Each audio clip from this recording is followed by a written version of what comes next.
Okay, we are live. Let's do a 2-minute countdown and give everybody time to go get some popcorn and grab a friend.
Well, hello there, Mr. Duke Lowry.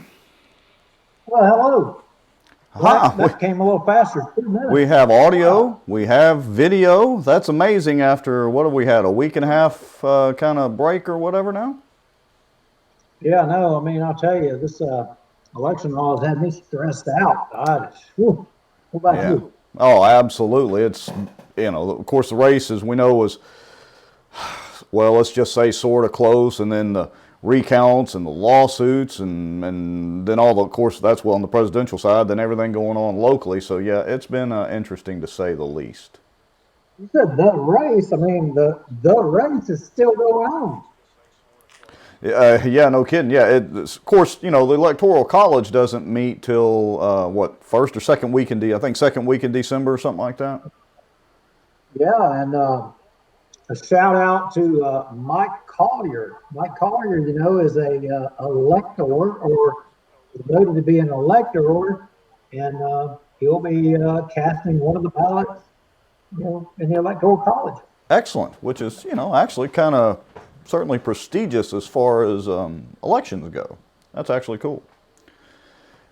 And so how are we looking on people? I know we had a little bit of a technical glitch for everybody that's tuned in, and we think we have it corrected. What do we look like, Rex? Well, so far, let's see, as far as viewers, commenters, we've got, we've already got 9 or 10 people watching. My wife says hi. Hello, dear. Let's see. Robert Thomas is watching. Connie Sheffield, Brother Ed. Mike Collier is watching. So, yeah, let me see if I can get a little commentary pulled up here. So, yeah, so far looking pretty good. Well, I think they're going to enjoy the show tonight. It's going to be entertaining. We have some interesting things to talk about, some news and that is hot off the presses. I'm sure you'll want to kind of tantalize everybody's taste buds with that. Yeah, and everybody, you'll have to forgive me. Duke has done a pretty good deal as far as getting the show notes together this evening. I've been scrambling with tech stuff, so I'm pretty much just kind of winging it tonight. I'm just going to climb on my soapbox, and Duke, you'll have to drag me back down once I've been on my soapbox too long. So, see, I know you're off your game. You said you've been struggling with PEC stuff. Well, it's probably because we got PEC stuff on the mind, and we're gonna, I think, talk about some of that here in a little while too. So, PEC? What does that have to do with Cypress and the police jury? again, we said this before, and so we're giving folks, a few minutes here just so everybody knows to go kind of join in. Then here in 2 or 3 minutes, we're really going to dive into it. But if you didn't know better, you would think that I need a tinfoil hat on, and so do you, because of all this conspiracy stuff that we talk about. But really, it's related to what we've said in Bossier for a long, long time, and many years, and probably even decades before I was here, maybe even born, is this Good Old Boys Network. And the fact of the matter is, the Good Old Boys Network is still here. I don't think it's like the old Bossier mob mafia legendary days, but the Good Old Boys Network is still alive and well, but it's got a few issues here, especially recently. We'll talk about that. What the heck is a good old boy? I mean, gosh, dog, people in Bossier are like watching this and they're like, these guys are talking about the good old boys. What are they talking about? Well, we're not talking about the Dukes of Hazzard or Bo and Luke, that's for sure. And look, you know as well as I do, we're being a little coy about it, folks, but the Good Old Boys Network in Bossier is what a lot of people, especially in political circles, business circles, people that have lived here a lot longer than me certainly talk about. We all know what's going on behind the scenes, but nobody can seem to do anything about it. Look, easy example happened in the news a couple of months ago. One of the DA's vehicles was basically launched off of a bridge into a creek in the middle of the night. We've seen 1 or 2 news articles about it, and absolutely zero has been done about it. Like, it just poof, disappears. And so everybody knows when we refer to the Good Old Boys Network, at least if you're, late 20s or 30s and older, you've heard of this. But we're going to kind of dig a little bit into it this evening, because as it turns out, the Attorney General's office is actually kind of getting involved and putting a little wedge in the network these days. Goodness, the Attorney General. Huh. Oh, so, like, that story that you're talking about right there originates from an anonymous email that we got, a tip about some things going on. And anyway, we're kind of dropping it out there a little bit again. Yeah, and I'm responding to a comment here, so give me just a second here. All right, so yeah, I'm trying to like multitask here. All right, so let's move into, and you may have just kind of teased it out. Honestly, I wasn't listening, sorry. Let's move on into maybe who we are real quick. Do our quick little intros that I think we kind of forgot. So you want to lead off? Absolutely. I am a Rhodes Scholar of Stupidville, but I do get out of the office every now and then. My name's Duke Lowry, and just happened to have found myself to have been a public servant for over 20 years, not counting getting off into politics. But with that said, I am a moth to the flame. I love politics, and lifelong resident, born and raised in Bossier, and I want to see Bossier and our community prosper and do better. And I think that the start of that is through we hold our government accountable and we hold our elected officials accountable. All right, and just so everybody knows, of course, the name tag says I'm Rex Moncrief. I have a IT and tech consulting business here. Of course, well, I'm camoed up tonight, but I love to fish more than I do hunt, but I love to hunt too. So tonight I just happen to be wearing camo. And so you'll see, if you go stalk my Facebook profile, you're going to see a ton of fishing pictures. I have a outdoor news Facebook page and all that, and I've got some stuff on YouTube that I do. Anyway, and I've been involved in politics for, I don't know, Duke, let's just say heavily involved for over a decade. As a matter of fact, you and Mike Collier's in the comments and watching us, and Miss Ann Price and some others kind of dragged me even further into politics a while back. And so that kind of explains who I am, just for people that might be new to the show. Yep, and so can I apologize to you for that? appropriate? Well, I'm pretty much over the initial shock of being dragged into all of this, so it's all You working know, out fine. the thing is, and people have to understand, is this doesn't pay the bills. No, it doesn't. And so, of course, the little pitch is real quick, and then let's move into the first topic. So the pitch is, of course, that no, that we're all kind of doing this on our own. Now, to be crystal clear and transparent, which we try to ask all of our local government officials to be, we have had a little bit of money donated, and so that kind of helps because like this software we're using is not free. Yes, Facebook itself is, but the software that we're using to stream is not free, and all the software we use to create all this. So to be clear, we have had a little bit of money donated, and every little penny is appreciated, even if it's just enough to buy us a cup of coffee. That is fine. If you do want to donate to us, you can go to bossierwatch.org. Let's see if I can put that on the screen. You can go to bossierwatch.org, and there's a secure donation link. You can donate there if you want. Of course, you don't have to. We're mainly doing this because, well, we like to do it. Yeah, and I wonder if Robert Wright was pleased with our shorter intro. Say that one more time. You know, Robert Wright was complaining about how long our intro was. Oh, yes, and, yes. Yeah, I wonder if he's in for the party. Well, I don't see him just yet. He may be here. I've been kind of looking. And just so you know, Robert, to be clear again, I did cut the intro in half, so we're down to 2 minutes.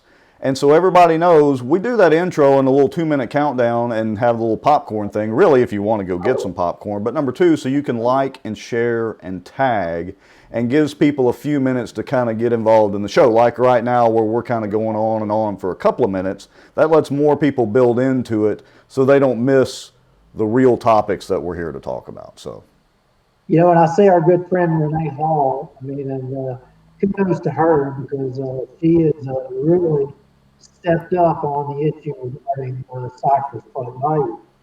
yes, and we're going to get into some of that, of course, as well, because there have been a lot of changes or a lot of things going on that front. And, of course, that actually ties into the Good Old Boys Network, too, that we keep talking about. And no, it's not the Dukes of Hazzard.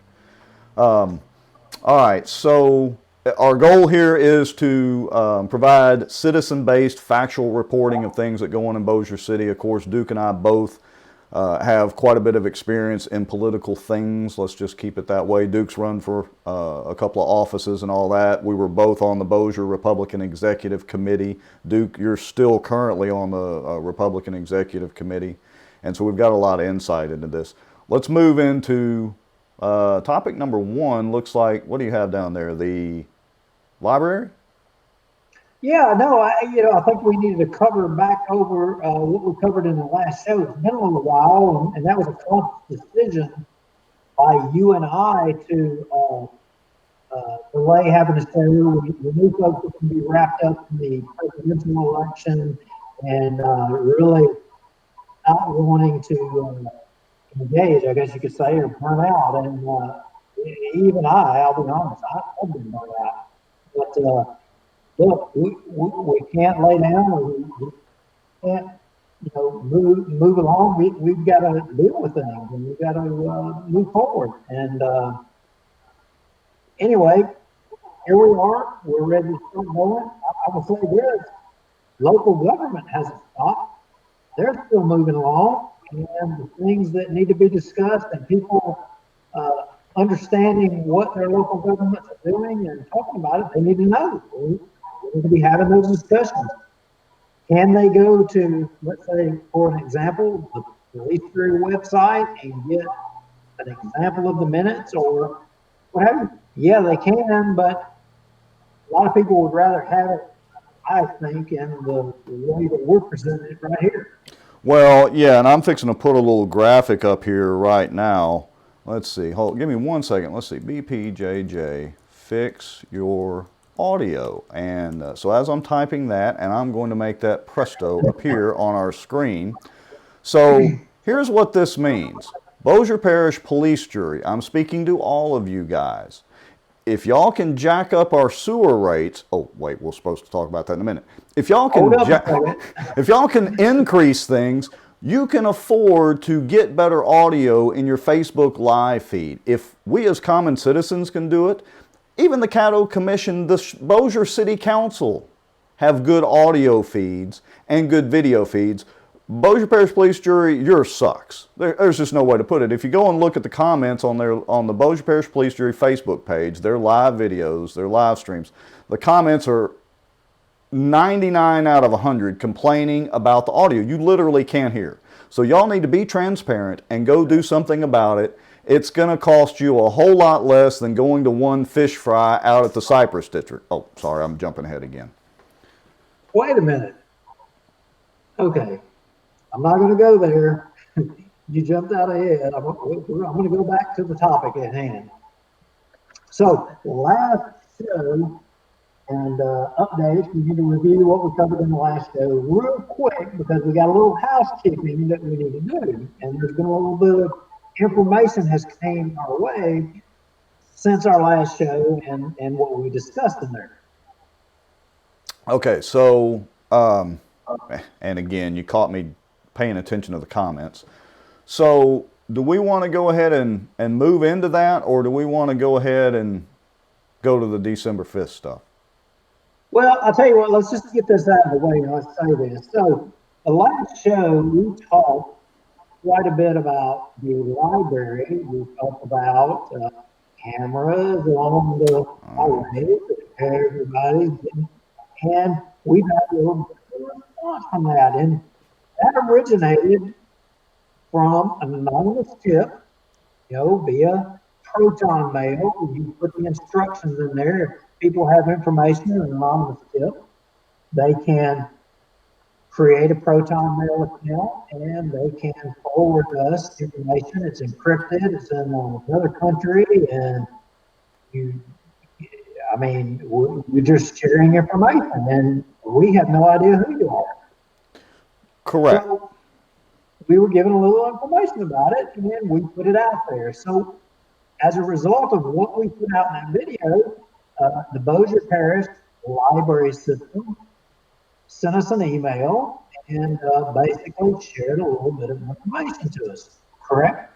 Yes, they did. And of course, naturally, I don't have that pulled up, but I will give them credit that they did hear the message and they did reach out to us. And so we want to make it kind of clear. If we talk about some government entity or somebody in particular, then absolutely. If you want to reach out and respond to us, or maybe correct a record, or be on the show, feel free to reach out to us. There's a couple of ways to do that. BossierWatch@protonmail.com.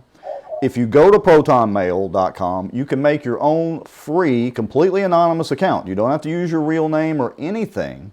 Just make up some email address at protonmail.com and send us an email. Don't put any identifying information in it. Then we'll get that as an anonymous tip and we'll start digging into it. And to the ladies and the folks out there concerned about the library issue, we've not forgotten about that. We just don't have anything particularly new to report at this point, but we have gotten, like you said, Duke, we have gotten some of those tips in, and so we are slowly but surely looking into that. We like to be as thorough as we can before we really present something to make sure that, we're factually correct.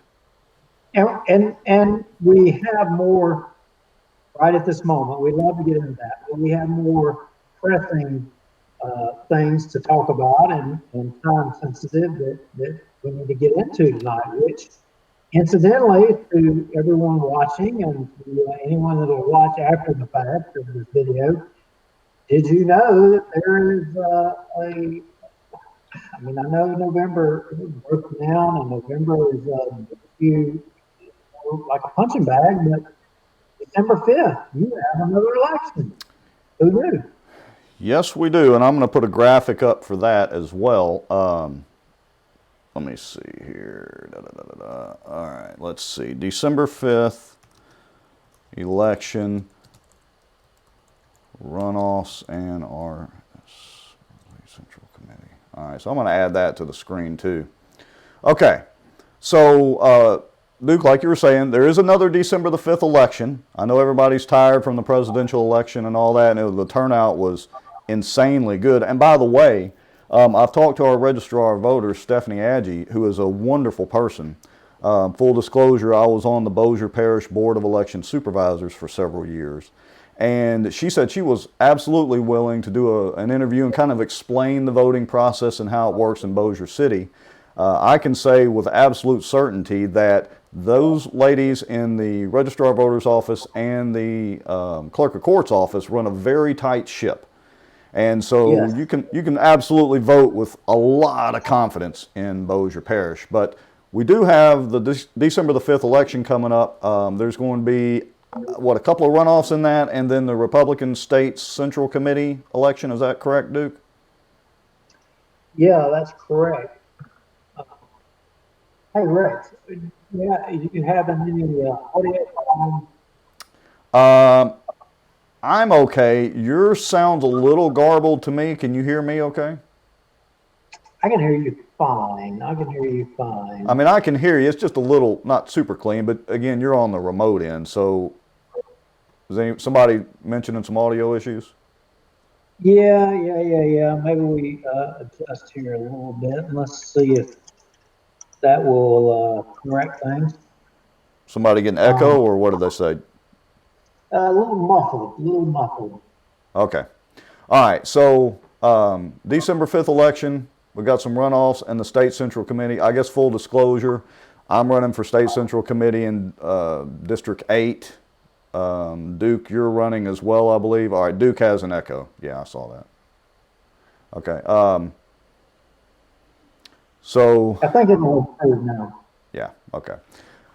All right, so we do have those coming up. Duke, you're running for State Central Committee too. What district are you? 36A, and the thing is, we might digress a little bit here and make people understand what exactly is the State Central Committee. Yeah, yeah. So you've been a part of, or a member of the State Central Committee, or elected to it for quite a while. So why don't you kind of give everybody a real brief synopsis? Yeah, so if you're watching, you're probably wondering, oh my gosh, I'm clicking off now and I'm gone. I'm out of here. They're fixing to talk about something stupid. But what we're going to talk about is it's all connected. And you're like, how can some entity called the State Central Committee be connected to Cypress Black Bayou? How can it be connected to the police jury? How can it be connected to all of these things? Unfortunately, it is. And the State Central Committee is the Republican governing body. I mean, it's the governing body of the Republican Party of Louisiana. And that carries a lot of weight. It basically dictates the people that are there vote and dictate where the Republican Party goes and what it believes in Louisiana. Are we conservative, or are we moderate, or liberal as Republicans? Because there is a difference. And you and I have both said publicly, look, we're Republicans, we're conservative by nature. I mean, even if you're a Democrat, that's full disclosure. But all of that relates to even from Cypress Black Bayou to Baton Rouge. It is interconnected. It's hard to believe, and there's a connection. Well, yeah, there definitely is. And so what's happened is, in the last basically year or less, there's been a concerted, coordinated effort to, I'll just say, infiltrate the Republican Executive Committee, what we call the PEC, the Parish Executive Committee on the Republican side. And by some of the folks that are actually on the Cypress District. One of them's Jerry Fowler. He's one of the Cypress District board members. He was a Democrat literally until like the day he qualified, which is when you go down to the Clerk of Court's office and sign the papers and pay your fee to get on the ballot. He was like a Democrat until the day of his qualification to run on the Republican Executive Committee. Now let me say that again. He was a Democrat registered up until the day that he qualified to run on the Republican Executive Committee. And so there was a court case with that, and I'm not going to say it was a good old boys network, but it might have been. And he was able to run for the Republican PEC seat by switching his party that day, which violates basically the Republican Party rules in the state of Louisiana. There was a lawsuit. Judge ruled in his favor. Of course, Ron Machado showed up at the last minute and did his Machado thing and turned it into a circus. Fortunately, Jerry Fowler lost, and he's a nice guy. He's been a nice fellow to me the few times that I've met him. But fortunately, he lost, and Mike Collier was able to prevail, but Mike had to really, put some effort into that small election to beat a Democrat running for the Republican Party. That is insanity. Yeah, I was sitting here looking at if I could pull up the state Central Committee rules, and the thing is that is a Republican judge who ruled that he would be able to. You had the deputy chairwoman testify that the rules said that you had to be a registered Republican 6 months in advance of qualifying to run for a Republican parish seat. And somehow or another, he was able to qualify. The judge found that he was able to qualify. And we're getting a little off track here, but let's see here. If I share the screen here and show you, huh? Yeah, and so again, while you're trying to look into that, I'll just kind of share this. Again, this sounds crazy, but when you're really involved in politics, all right, let's see. I think I can do picture in picture, so hold on, folks. There we go. So I've got you up beside it, and I'm sharing your screen now. Yes, Terry Lowry, it is insane. Unfortunately, it is absolutely true. And we've got a lot more to share about this kind of stuff. Go ahead, Duke. Yeah, so if you look down there at section 2 or section 1 there, right there, be a resident and registered Republican voter of the district, which he or she is a candidate for at least 6 months prior to election day. Yeah. Qualify as required by law. That is the Republican State Central Committee rules. That is the rules to be able to run as a Republican in the state of Louisiana. Yeah, so now let me see if I can fix our screen here. There we go. Well, I got us flipped around. How did I do that? Anyway, so the challenge is, folks, and Duke, correct me if I'm wrong, and I think Mike Collier was watching a little bit ago. I don't know if he still is, but I think Jerry Fowler was like almost the day, up until the day that he went to qualify, and I may be a little off on that, but either way, he definitely did not fall anywhere near that set of rules, but he was allowed to run for that purely Republican seat anyway. And like Terry Lowry said in the comments there, yeah, it's absolutely insane. And yeah, Renee said it's what's insane is a judge ruled in his favor. That's absolutely true. Now, Rex, why do we point out? I mean, it's not, I've met Jerry Fowler one time. I know his wife. I met his wife, and I've always liked her for a lot of years. But why? What is the significance of Jerry Fowler? Well, part of it is, this year at least, from the Cypress District standpoint, and remember to pull me off my soapbox if I go a little long here. He is, this year, the president of the Cypress District. They elect a new president, I think, every year or every other year or whatever it is. And, he's one of those guys, he's always been, personally nice outside of the meetings a few times that I've met him, but like a lot of Democrats, they don't really like it when facts get presented to them. And so when you go to some of these Cypress District meetings, they run this thing like the mini Gestapo. I mean, as a matter of fact, that's kind of the running joke around the lake, is basically they're the Gestapo of the lake. And, you know, I'm very glad that he didn't bring that mindset into the Republican PEC for Bossier Parish, because we are pretty much, you know, about the reddest, most Republican parish in the state. And so, anyway, there's just a lot of things going on with that.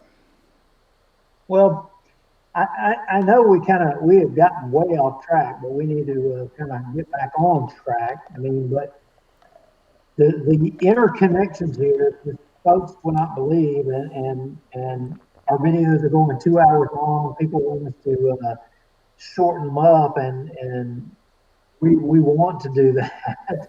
But if you want to understand how all of these interconnections are, it's important. You're going to have to listen to all of it. You're going to have to understand the relation between all these people.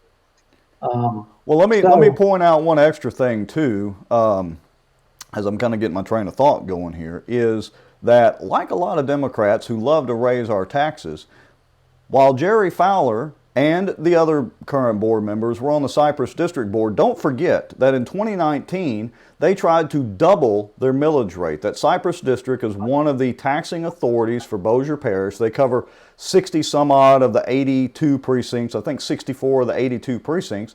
They have the ability to, and they do, have a millage or ad valorem tax that all property owners pay in the parish, as well as businesses. And they literally tried to double their tax rate.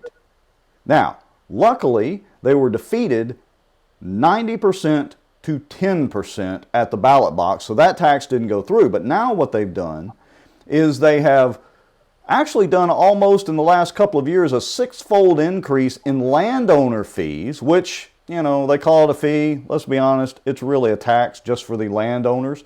So the landowners around Cypress Lake have to pay, and Black Bayou have to pay a property tax, and if they have a boat dock, they have to pay an additional fee for that and any other structures. Plus, a lot of times they have to also pay engineering fees. It's crazy. Yeah, right. So let me put this in perspective, because I don't know that a lot of folks get this. If you live in South Bossier, you know, let's say in Southgate Estates, or if you live somewhere in Golden Meadows, or even if you live in Stockwell Place, or if you live in Green Acres Place, did you know that you're paying taxes on what's going on up here? Yeah. While the landowners that live around the lake, yeah, they're bearing more burden than you are. But if you live anywhere in Bossier City, what's going on up here in Cypress Lake affects you and your bottom line. Absolutely. And speaking of that, let me see if I can share this out. Let's see here. Hold on just a second. Okay, let's see if I can get this zoomed in a little bit. Yes, here we go. All right. So, and Duke, I've kind of got you cut off here for a second. That's fine.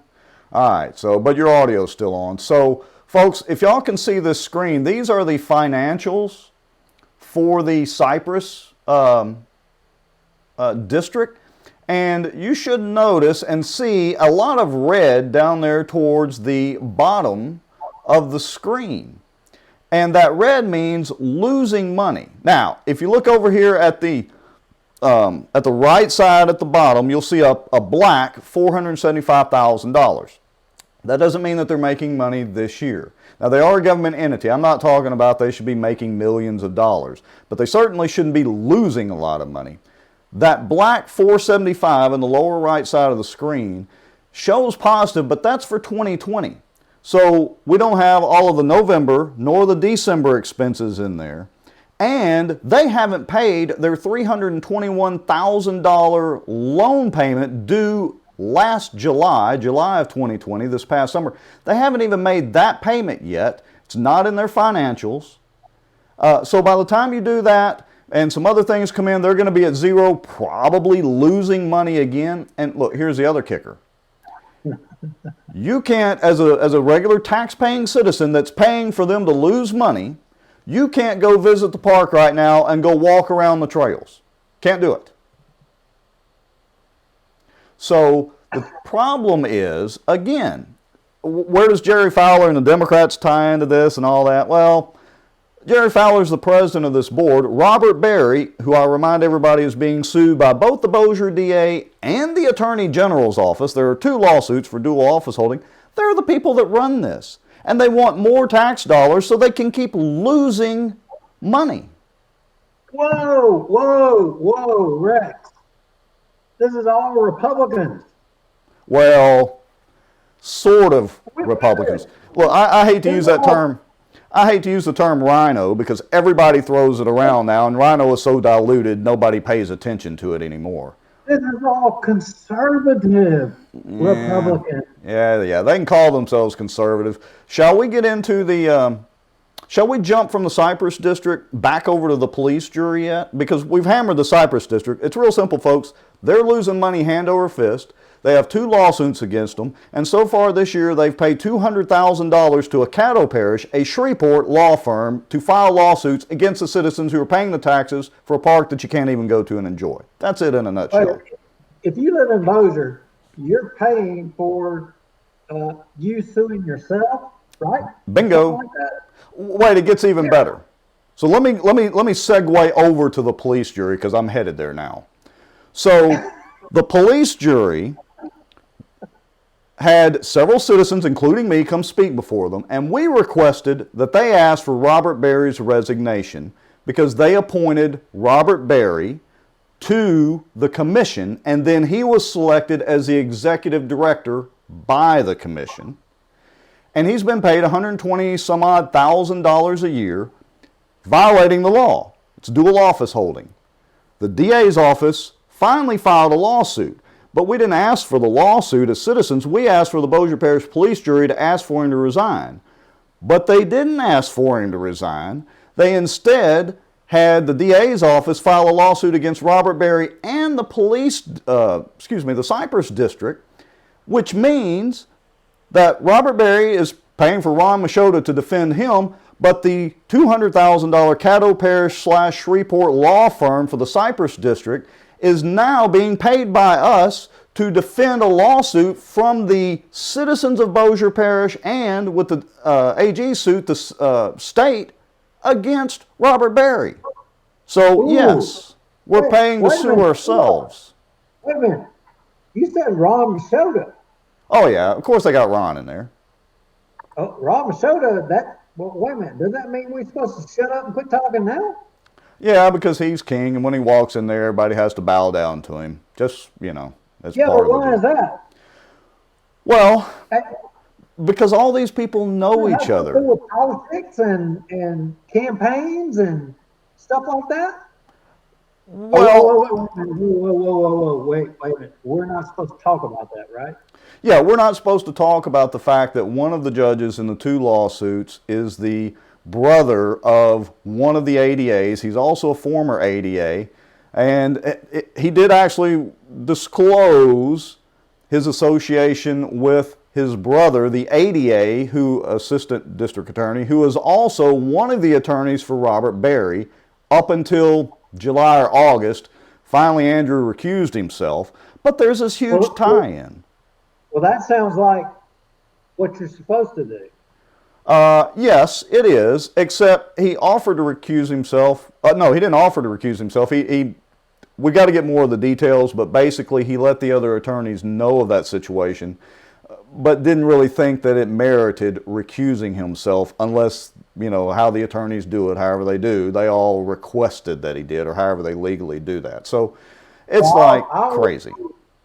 I'll withhold judgment on that because it sounds like he did the right thing. Yeah, I don't want to hammer the judge too much, but we're going to see how this turns out. Now, to Jeff Landry's credit, our Attorney General, his office is on fire. And they don't care about the good old boys network and how things work here. And they have a team of attorneys that are on this. And so that is getting more interesting by the day. Well, I got to tell you, with that said, you know, I've been thinking about wanting to have a get together out at Cypress. You know, I see some people having some get-togethers, and you know they're meeting and have fish fries, and they're having social gatherings and all, and with COVID and all. You know, I mean, people are opening up. I'm just thinking a little bit excited. Well, you know what? You're out of luck. Well, I want to go to Cypress. It's right down the street from my house. I want to invite a bunch of people, have a bunch of folks over, and have some fun. Well, if you want to go park your RV there, if you have an RV, you could arguably do that, but they have closed it to daily traffic. It's been closed now for a couple of months, except when the Cypress District wants to have a brown-nosing fish fry and invite the city council and the police jury out there the same day of the police jury meeting, where we presented nearly 500 signed petitions to the police jury in support of removing or asking for Robert Berry's resignation. Amazingly, they had a fish fry that same afternoon, so they can use the park for their own private, personal, political brown-nosing use, but apparently us taxpayers can't use it. You can't use it, and you live right there on Black Bayou. Now, I guess you could go in by water, but I've heard anecdotally, I haven't experienced this yet, that if you park your boat anywhere around the park and try to walk up there, they're going to run you off with the $100,000-something a year security that they pay for. It's like they have Fort Knox and gold bars in there or something. Did you lose audio, or you don't know what to say now? Are you telling me? Are you telling me that I can't go have a party out there at the park and because of COVID, but yet break that down for me. My mouth open here. Okay. Let me. Are we going to? Yeah. Go ahead. No, you cannot go out there and use the park for daily use. If you have an RV, they still let RVers in there for whatever reason, like RVers couldn't get COVID. Their excuse is literally because somebody had an RV parked there and then tested positive for COVID, were put in the hospital, and so the district had the dilemma of what do they do with this RV? Do they burn it to the ground? I'm being a little facetious, but how do they deal with this potentially COVID-infected RV? So they shut down the park, except they left it open to RVs, but they won't let people come in and enjoy the outdoors and hike and social distance, which is literally what the CDC recommends. God knows the Cypress District needs the income because they're in the red, like Travis Morehart, their accountant, auditor, and CPA, repeatedly tells them every year. They're in the red, to quote him over and over and over, literally what he said. So they shut it down. So no, Duke, you can't go over there and take your wife and take your kids and go hiking around there, or rent one of the day use facilities. You certainly can't rent the should have been $1 million event center but was only a $40,000 building that they built that I don't know if they've ever really used it more than once or twice. So the answer is no, Duke. No. Yes. Wait a minute. But I saw Mike Johnson in a picture out there at a big party. Well, that's probably because Mike Johnson must have thought that Donald Trump was going to be there and he could get another selfie with Trump while not fixing our roads. And so he probably went out there and I'm sure was disappointed that Donald Trump wasn't actually out there, so he couldn't take another selfie with Donald Trump. And I voted for Trump, by the way. Mike Johnson is conservative. Well, like I said, there's a lot of people that call themselves conservative, but they really aren't. And I've alluded to this already. I mean, you know, we have conservative, I'm putting that in quote, Republicans who actively have supported raising our gas taxes over 20 cents a gallon. No, wait a minute, Rex. Okay, you got Raymond Cruz, you got... Wait a minute. Wait a minute. His legislature. Wait a minute. Raymond Cruz has been absolutely absent in all of this Cypress District deal. You know, I'll give Robert Mills a little credit. Robert Mills did do the show with us a couple of shows back. I'll give him credit for that. Raymond Cruz has been absent. I'll give Dodie Horton credit. Dodie has been actively involved in this, and she's got some legislation she tried to introduce last year. The mayor of Bossier and the Bossier City Council raised Cain because they were getting left out of the party. And so Dodie is reworking that legislation to reintroduce it at the upcoming spring session. So I'll give her credit. But Raymond and, of course, Allie, his sidekick, have just been completely absent from this. I don't know what they're up to. Who knows? I mean, I guess, is it fair to say that maybe they support dual office holding and excessive spending out of the Cypress Black Bayou part? Well, they haven't come out not supporting it. So, you know, by extension, they must kind of support. Look, the last time I heard anything from or about Raymond Cruz is when he voted down the ability of the civil service employees to campaign and all that. He was against that, even though Dodie Horton and a lot of others were for that. So if you're a fireman or a policeman and you wanted to go to the Trump rally, Raymond was against that. Well, you know, you were a fireman for a long time, so you can kind of give us a quick education on some of the restrictions. I'm not going to say you couldn't go to the Trump rally, but you can. Correct me if I'm wrong. You're not supposed to put a Trump sign in your yard. Well, I would say this: if that were the case with me, the fire chief at that time would have brought me up on hat violations. But with that said, I think the point we're trying to make here is that some of our local constituents who are a part of the tax base of this park have been AWOL without being involved in dual office holding and the expenditures in our local government. They've been too concerned with other matters, I would say. And where's Mike Johnson? He lives in this district. He pays taxes at the park, but yet he's going out there participating in private events when the public can't be a part because of quote unquote COVID. But yet he's out there. Funny how some politicians work. There are some politicians who will put their gloves on and get the hard work done, and then there are other politicians who will go around looking for every opportunity to take a selfie and call themselves conservative, and they talk a good game, but when it comes down to actually doing the hard work, sometimes they're pretty absent. Let me just put it nicely. Hey, I'm curious. Do you think you're going to get the endorsement of Mike Johnson now? I very seriously doubt it, but guess what? That's okay. You know what? I don't think it matters either. Oh, and I'm sure we're going to get plenty of hate mail and hate comments once this video sat there, been out there for a while. But let's just say that some politicians go do the hard work and some of them like to take selfies. Yeah, some of them, they make good pictures, and then some of them do the hard work, you know. So here's where we're at. So Raymond Cruz has been absent on helping Cypress Black Bayou deal with the Cypress Black Bayou issue. I mean, the most conservative guy, with the exception of Mike Johnson in Northwest Louisiana, and his legislative assistant, Allie Feaster-Smith. I mean, she's nowhere to be found as well. Well, but I think, wait a minute, hold on. Now, correct me if I'm wrong, but I think Allie is more concerned about what the Democrats are doing. Didn't I hear that somewhere through the rumor mill? You know, I think her and Raymond, and I would argue Mike as well, align themselves with special interests, and maybe they're more beholden to the special interests than they are to the citizens of this district. Now,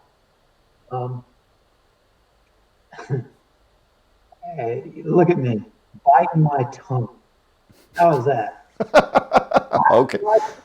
Y'all just think. I'm just trying to tee it up for you, you know. I know you are. I know you are. You know, I hold hope for these folks that they would be straight and on the narrow. maybe I shouldn't hold it. I don't know. Well, I'm a little more cynical than you are usually, so you hold on to that hope. I don't think that all people are bad people, but do think that they make bad choices.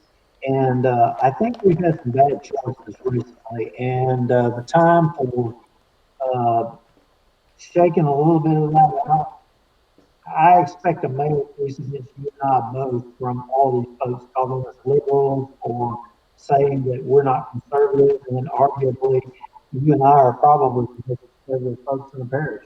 Well, here's what I would remind everybody, and I don't have the video teed up tonight, but back when we had the tax increase in 2018? No, 2019.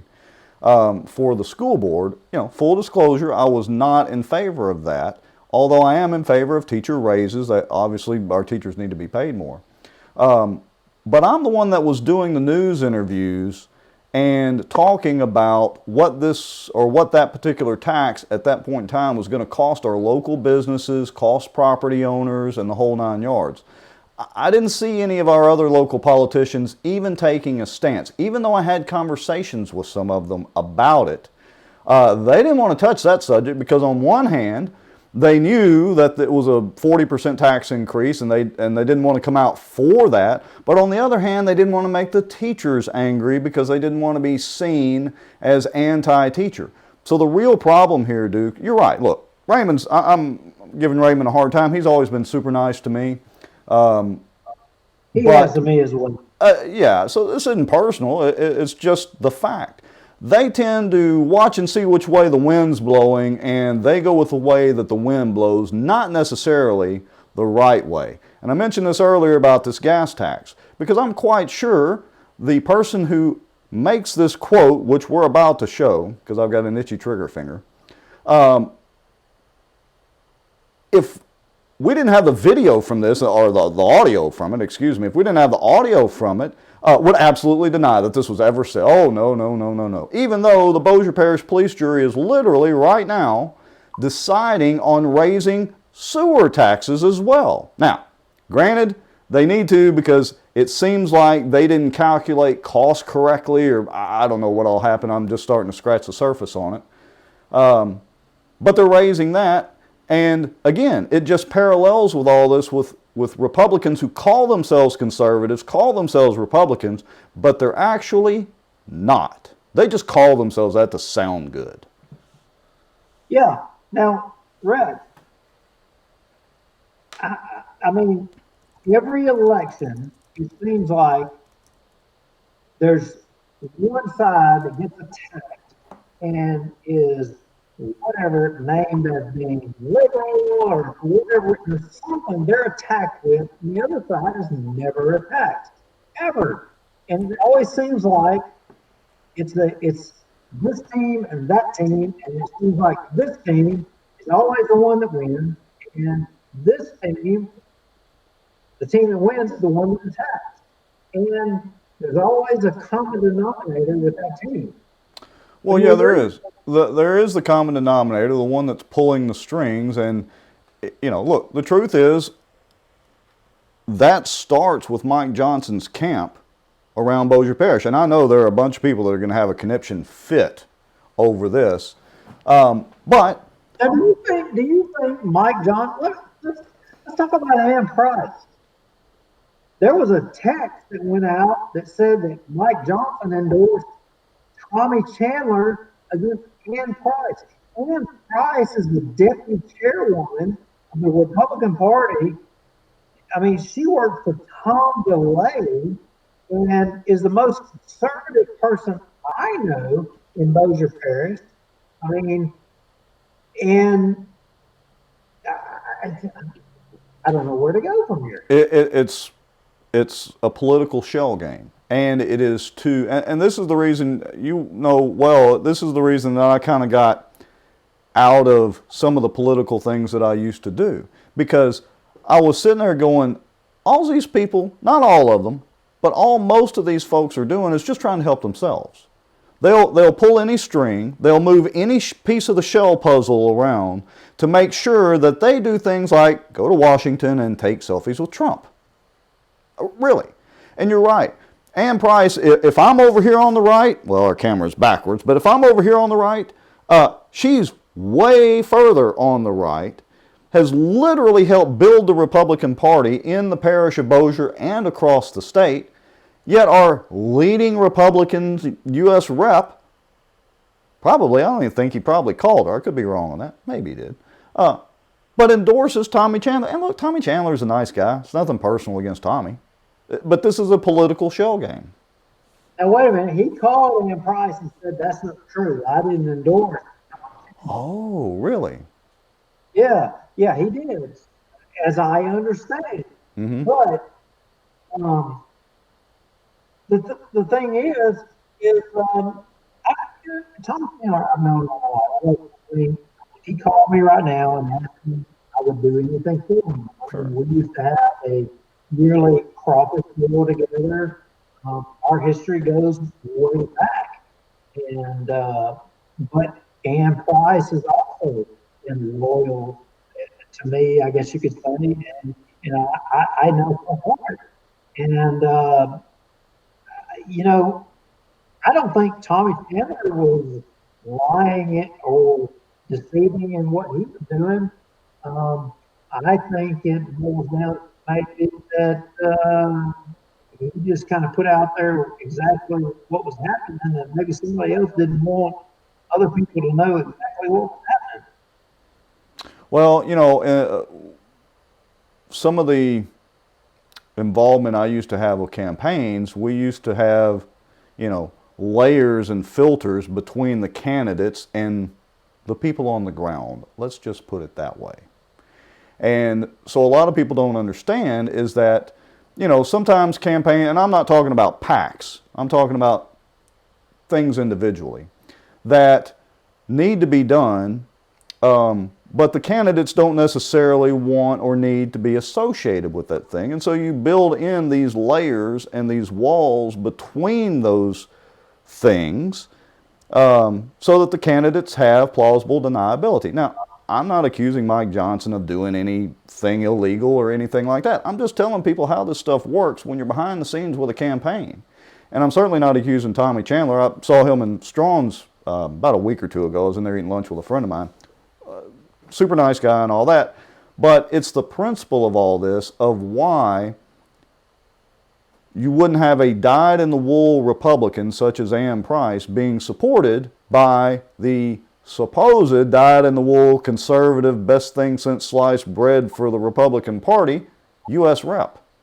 When you try to explain this to people, sometimes they just look at you, again, like you're a conspiracy theorist and crazy, but we're not. We've been involved in this, like literally involved in a lot of it. Yeah, I think you and I don't really care a lot anymore. Yeah. Well, hey, maybe Walk on Water Mike Johnson will come on and explain.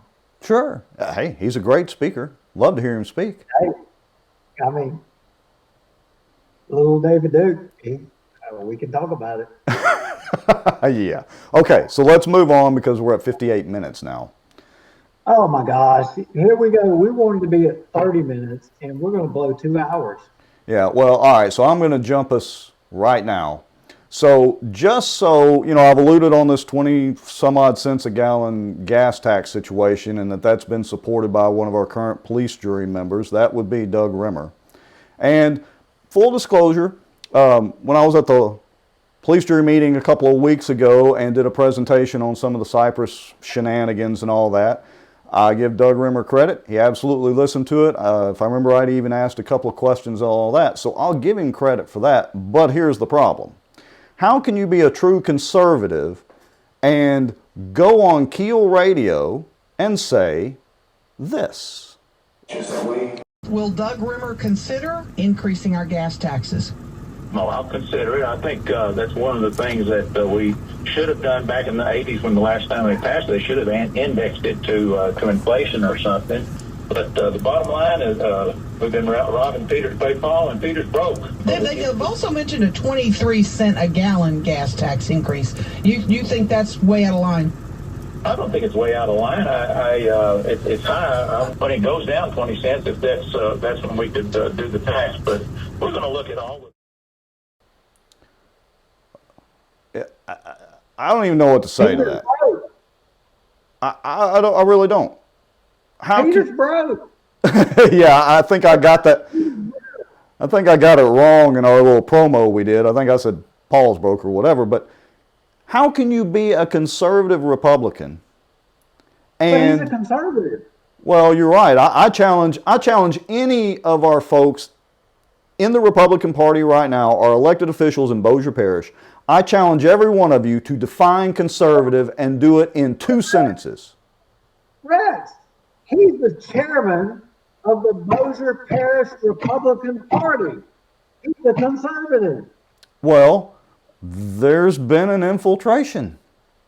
He's not a conservative. You can't say what he just said or what we just played in that video. And look, full disclosure, that was from 2016 when he was running for state rep against Duke at that time and Raymond Cruz. Raymond Cruz, of course, we all know, ended up winning that race.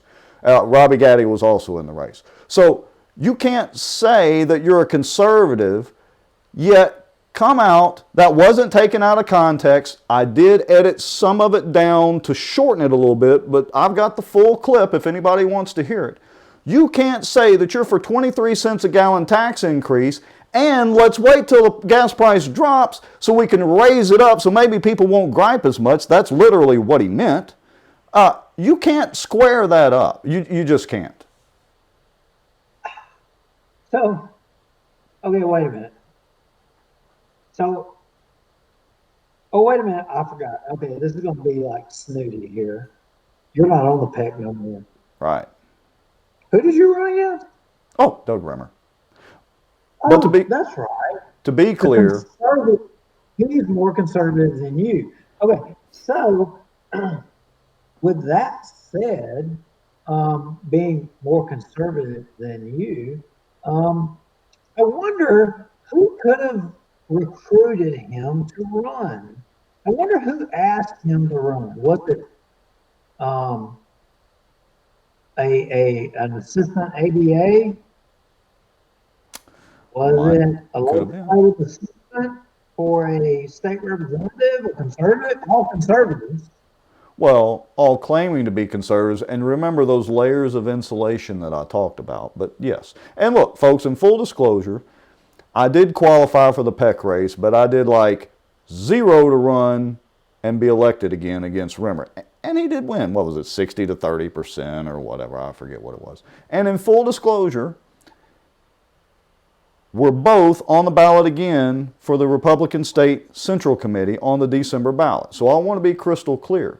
I'm not running for that because I'm worried about moving up in the party and being a politician per se, although by definition, by running for office, yes, I guess I'm a politician. That sounds odd.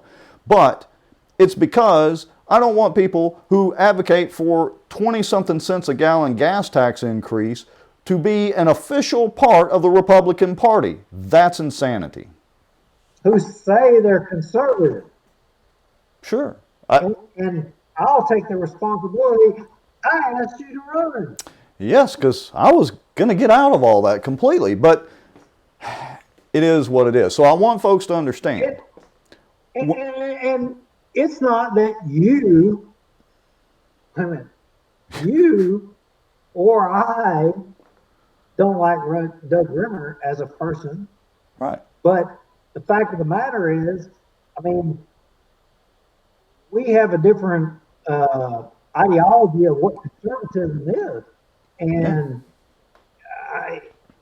so let me ask you a question, Rex. Where did he go, or how did he vote on raising water and sewer for all the folks out there in the district? Well, let me clarify with this, and Barry Butler's watching too, so you know he's been pretty active in videoing the police jury meetings and a former police jury member and all that. I would have to say that I'm quite sure Doug's going to be in favor, or did they actually vote during their meeting yesterday to raise those rates? And that is another show entirely to go into how we got to the point to where they're having to raise rates to maintain. They're not even maintaining. No, they're the not growth is too even- big. I think that's part of the problem is the explosion of growth, and Bossier has been absorbing, I guess would be the correct term, a lot of the sewer districts with that growth to bring them online into the Bossier Parish system, which is, I'm probably oversimplifying, but basically it's kind of overloading or overtaxing the system, and they've got to improve and upgrade the system to handle all this growth. Is that pretty much kind of it in a nutshell? Yeah, yeah. I mean, and so you're not conservative enough. I'm not conservative enough, but yet we have two folks that are trying to prevent us from promoting conservatism because you and I are not conservative enough. So who is right? Well, hold on. I can answer this. So I'm going to readjust our names. So if you watch the screen, I can tell you why. You're not. Contrarian. You're the contrarian. I got to point at the camera. But Rex, there's rules. There's rules. I mean, I hear it all the time. I hear that there is rules that you have to follow, and that it doesn't matter if you're on a police jury or you're on a party executive committee or whatever. There's rules that you have to follow and abide by. But wait, are you sure there are rules? How do you know? I mean, is there like some mentor or somebody that you know that says you have to follow the rules? Well, I mean, like the Cypress Bayou Recreation Center has rules. The Republican Parish Executive Committee has rules. The police jury, I mean, there's even state laws. Well, but wait a minute. I have to correct you a little bit. The Cypress District has rules, but those guys don't follow their rules. I mean, they close the park, but it's okay to use it for their private brown-nosing parties. So that's not really following the rules. Oh, okay. You said that earlier about the police jury meeting to have a private fish fry after the police jury meeting that Renee Hall and maybe even you. Yeah, a couple other people. Yeah. I got it. What I'm calling my new word for it, the brown-nosing fish fry, and y'all can quote me. Where are those exceptions listed anywhere? Do I? Are those exceptions listed anywhere? I haven't found them, and I've done a whole lot of public information requests, so I haven't seen those exceptions. But, so I want, well, shall we roll a little bit of video and audio here that demonstrates how we should always follow the rules? You know what? Let's do it. I need to take a break. All right, so here we go. So just 5-second intro to this. This was a Bossier Parish Police jury meeting where they literally fired the little old library ladies. And I'm not trying to be chauvinistic, whatever. These are super nice ladies. They literally fired them. That's a whole other show and story in itself. Again, that ties back to this library stuff that we're investigating. But I want y'all to listen to this quote right here. So we have to do our best to follow the rules. You heard it from our parish attorney. That's the rule, and so we're going to follow the rule. So we've got to follow the rules. We got to follow the rules, Rex. Every time. That came straight out of Doug Rimmer's mouth. Full disclosure, I had to boost the audio because the police jury's audio sucks out of their video feed. But we got to follow the rules, right? Got to follow the rules. I mean, if you don't except, have rules, what do you have? Are there any exceptions to that you're aware of? Yeah, I think there are some exceptions, Rex. I mean, like, for example, the Bossier Parish Republican Executive Committee. The Republican Committee again? Surely the Republican Committee follows the rules, because I know I was on it for 4 years, and as far as I know, we pretty much followed the rules pretty straight and narrow. Well, I mean, now we have 2 police jurymen. I mean, they know Robert's rules, and we've got 2 school board members. They know Robert's rules, and all of them know that we're supposed to follow rules. So, I mean, how could there be any? Are you saying that y'all haven't followed the rules? let me share it with you. Yes. Let, let me share it with you. In fact, it's the same screen I showed you earlier. Oh, really? So let me roll this video one more time so everybody's clear, and then I'll bring yours up. So we have to do our best to follow the rules. And you heard it from our parish attorney. That's the rule, and so we're going to follow the rule. Okay. So now let me see if I can bring up your screen again with you in it. So you're picture in picture on the screen. Okay. Show us the rules. Yeah, so like if you scroll down here to, all right.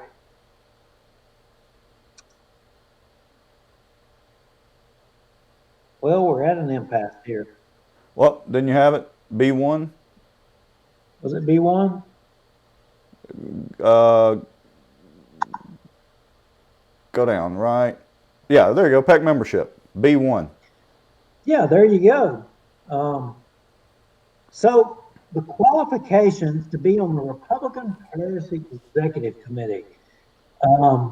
Be a resident within the appropriate district for which she or he seeks election for at least 6 months prior to the election, and the appointment. Why does that matter? So recently, Doug Rimmer, who is now the chairman of the Bossier Parish Republican Executive Committee, he decided to hold appointments for that position. And if you scroll down to I'm going all over the place here, and bear with me.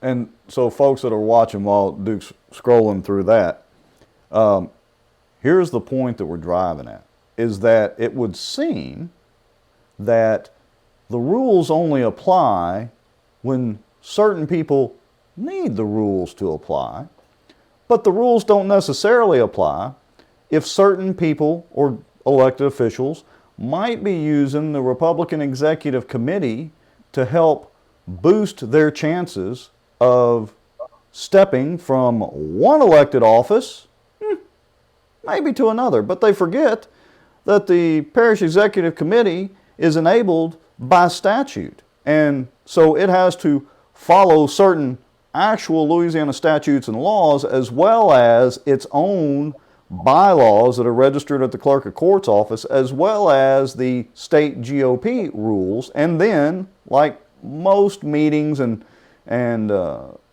government bodies, follow a particular set of rules we call Robert's Rules, that are called Robert's Rules of Order. Those are just kind of general guidelines for how you hold a meeting.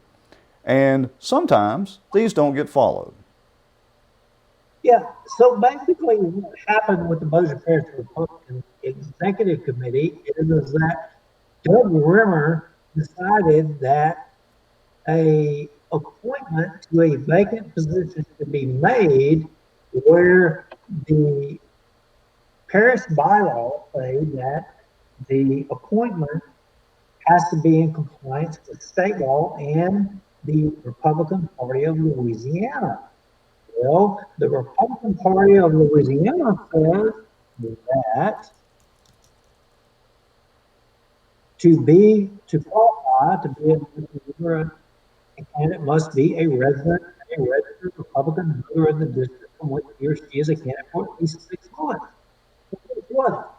Doug Rimmer allowed someone to be appointed, and her husband actually was just recently elected to be the judge of the court in Bossier Parish.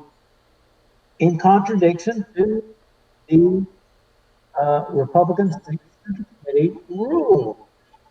Now, they contend that, well, state law supersedes the state Central Committee rules.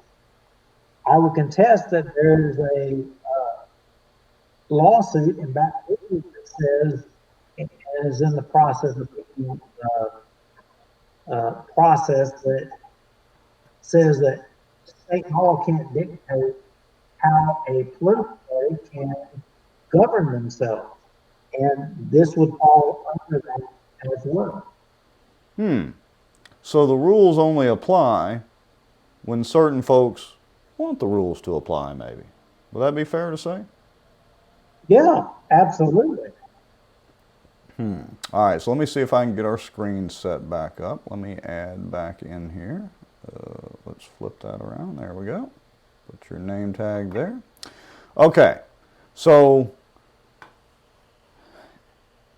I guess to kind of summarize so far is that we have a bunch of Republicans running around who claim to be conservatives, claim to be Republicans while supporting 23 cent a gallon gas tax increases, has never come back to say, whoops, I misspoke or something like that, but trust me, he didn't misspeak. And we also have some Republicans that like to pull strings and play a shell game with the rest of the political party and the offices and the candidates around here. We have some that are absentee Republicans that don't really engage with their constituents when the constituents are very vocal and have signed petitions and gone in front of boards and all this sort of thing. And then we have some Republicans who really say that they have to follow the rules when they're firing little old ladies from the library. Oh, but wait, we don't necessarily have to follow those rules if we can appoint somebody that will help us improve our political position. Is that it in a nutshell? Yeah, I mean, when, now Monday, for example, all of a sudden, Doug River has decided to call a meeting for the Republican Parish Executive Committee to commit endorsement for the most conservative candidates in the Republican State Committee races, and which in Bossier Parish, that's never happened. Could it be because you and I are calling out what it means to be conservatism? It's probably because you're just a contrarian. Now, wait a minute. 4 of the people that are on that board have a vote to appoint who is on the Cypress Black Bayou board. Really? You don't say.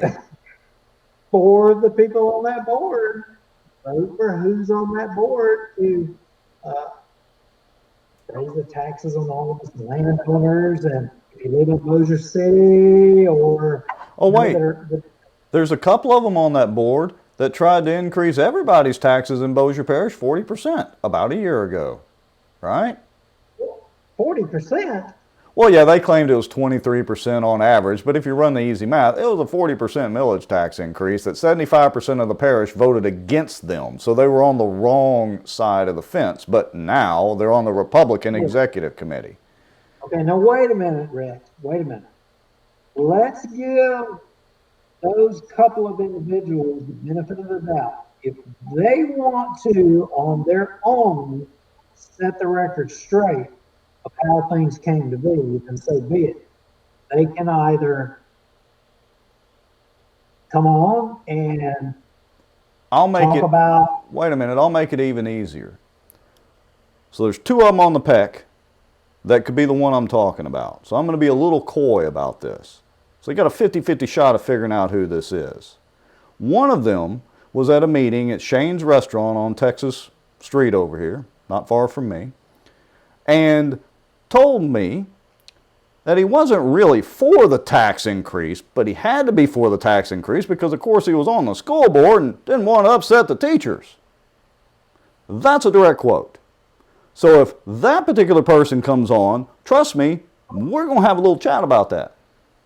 No, wait a minute, Rex. I don't know if you're credible on that. Probably not. I mean, I'm just the guy that was literally doing TV interviews, got death threats, and my own mother was called to the principal's office because she works for the school board, literally to be asked to try to shut me up. But have you ever been on Al Jazeera? No, I haven't had that credibility, but I think you have. Did you I have had that credibility. Did you turn into a terrorist or something? I've been on Al Jazeera, me and my wife. Wow. And I think it originated from conservatives who are supposed to be on the same team as I am, but I don't know. It's hard to say these days. It's hard to tell who's who because people are hypocritical and they don't really stand for what they believe.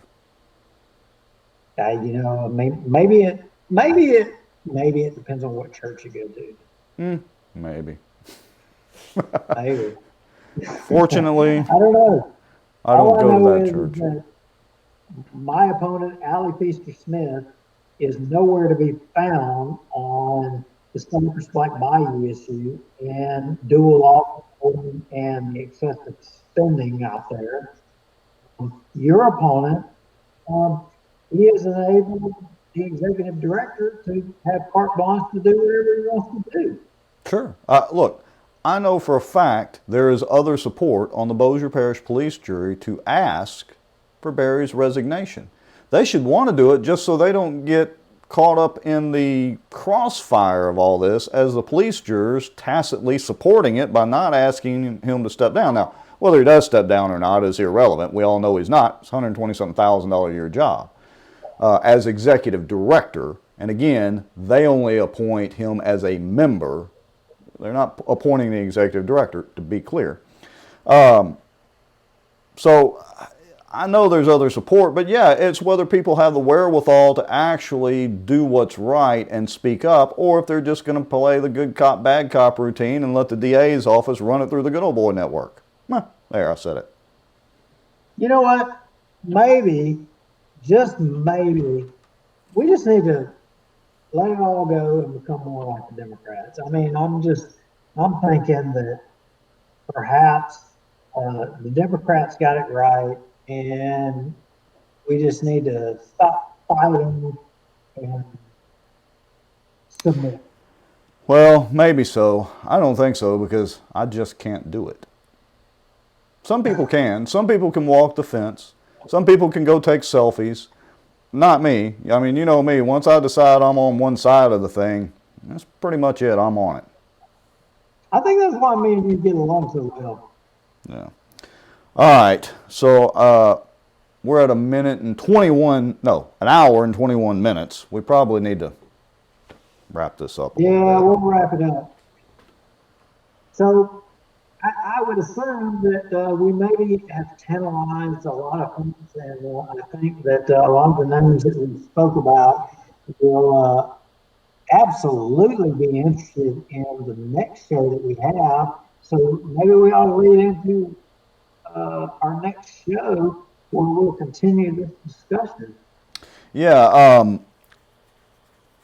We've got some other guests coming on, and by the next show, of course, I'm going to have a lot more information on the Cypress lawsuits and that sort of thing. Got a couple of attorney friends of mine and all that are kind of going through the paperwork that's been submitted to the court, public information and all that, and taking a look at it. And they're going to kind of decipher a little bit of that, legal speak and all that. So we'll have that coming up, absolutely. What else have we got coming down the pipe? Well, we're going to put it off a little bit. We wanted to be on top of it a little more with the library, and the truth of the matter is they're moving faster than we can move. All right, and hold on, I'm replying to a text right quick. Yeah, and we've got, looks like we've got some stuff to talk about with maybe the Republican women a little bit and some of the members of that organization, which is generally a good organization. I am glad that you brought that up because I definitely wanted to talk about that.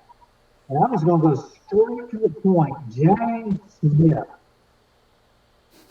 So, Jane, if you're out there and you're watching, I'm calling you out. I want you to call into our show and I want you to explain how the Republican women of Bossier is now endorsing candidates. I want to know because my understanding that the Republican women doesn't endorse candidates, but yet you are endorsing candidates as the chairman or the president or whatever you are for the Republican women.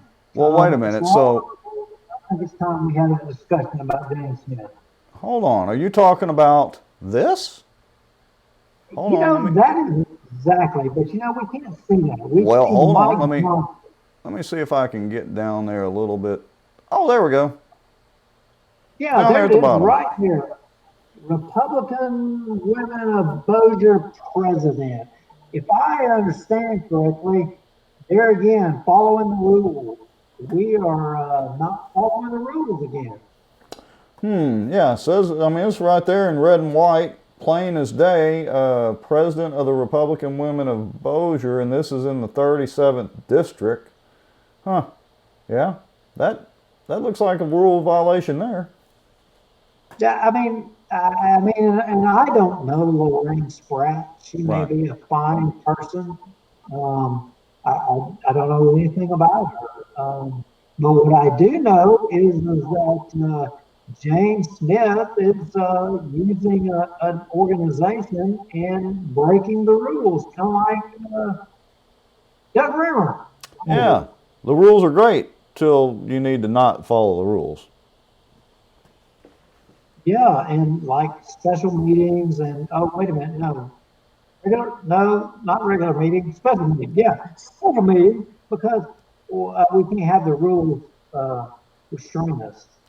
Yeah, that's crazy. Especially Okay, when it so comes to endorsements.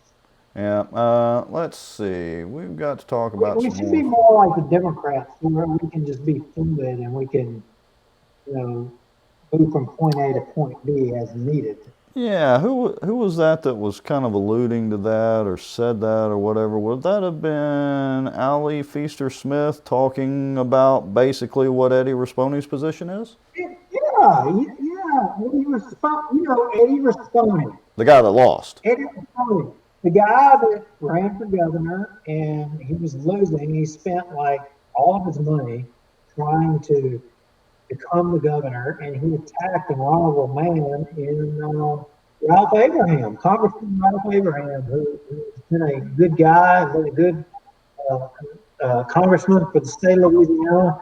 And Ralph Abraham found the need, Eddie Rasconi found the need to attack him because all of his money couldn't buy him his way into the governorship. And But to be clear, if my memory serves me correctly, Eddie Raspone is the guy that lost, I repeat, lost, and used outside or out-of-state political advisors or political help, but lost to John Bel Edwards with all that money he has. He's like the George Soros of the Republican Party in Louisiana, except on the Republican side, supposedly.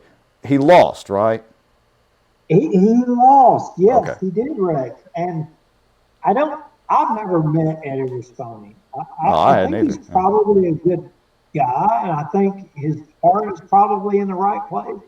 But I think his problem is he hasn't got out of the office enough and listened to folks like you and I being on the street to realize that those consultants from D.C. or Maryland or whoever who give him advice of what is up, down, wrong.